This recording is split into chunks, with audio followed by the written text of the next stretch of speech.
Hello friends, welcome to our YouTube channel. Today we are going to discuss about golden hair syndrome.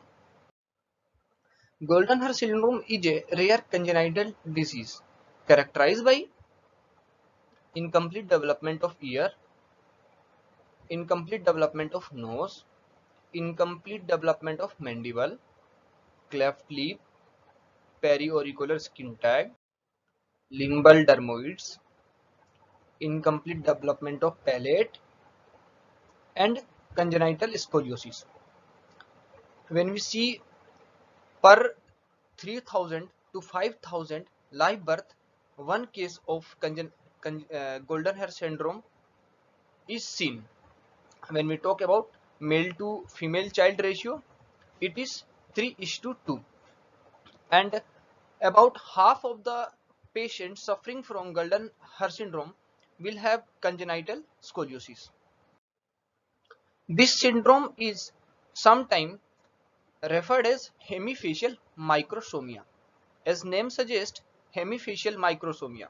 Hemifacial means half of the face. Microsomia means small size.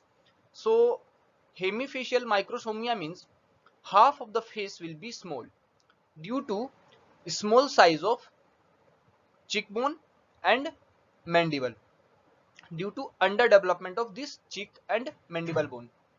Basically, this hemifacial microsomia is term reserved for condition not involving vertebral column and internal organs, but in case of golden hair syndrome, both vertebral column and internal organ are affected.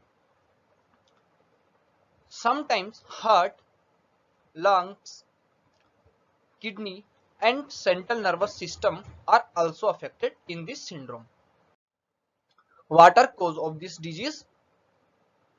The exact cause of golden hair syndrome is not known, and it is postulated that it may be autosomal dominant. Means if a parent having having golden hair syndrome, then they have chances to transmit this syndrome to their child is 50%, because it is autosomal dominant. And it is caused as a result of misdevelopment of first and second branchial arches during late first trimester, and it is mainly seen in the children of Gulf War veterans. How to diagnose this case? Usually, golden hair syndrome is diagnosed on the basis of clinical feature of patient.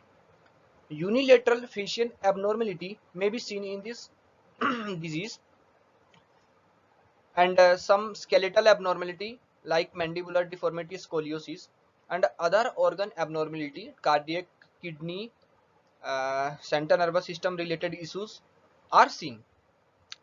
Generally, we do MRI, CT scan, and blood investigation and karyotype to rule out other conditions. On the basis of this, diagnosis of this disease are made. For treatment part of this golden hair syndrome, mainly surgery is indicated for cleft lip, cleft palate, or any malformation in heart, or any renal malformation, any vertebral malformation. Surgery are indicated. Physiotherapy and occupational therapy also play a vital role in managing this golden hair syndrome. Some patient need hearing aids, and some patient need glasses. Some patient having visual problem, so they need glasses, and hearing problem, so they need hearing aids. Nowadays stem cell grafting are done for eye dermoid. Moving to Ayurveda view of this disease, when we come to Nidana part of this disease, we see it is a Adi Bal Pravrit, शुक्र शोणित दोषजन्य and बीज भाग अवयव दुष्टिजन्य व्याधि. When we move to lakshan of this disease, we come to know that in this disease, mainly there is a heen anga, और अधिक अंग. हीन अंग means less developed or undeveloped organ, और अधिक अंग means multiple tissue are there, and some features of Vata Vyadhi like is seen. So these are Nidan and Lakshan. We are discussing very briefly, so we are only taking very few points in point of Ayurveda. Moving to Chikitsa part of this disease, I am not telling what drug we are using in managing this disease, but I am only discussing the line of treatment what we follow in Ayurveda in Golden Hair syndrome. बाल रसायन drugs, अग्नि अंग विवर्धन द्रव्य, मेध्य द्रव्य and बस्ती कर्म play very important role in treating this golden hair syndrome in Ayurveda. So these are very brief, we discussed very briefly Ayurveda point of view and a modern point of view of golden hair syndrome. I hope you all understand this. Thank you very much for watching. Thank you once again.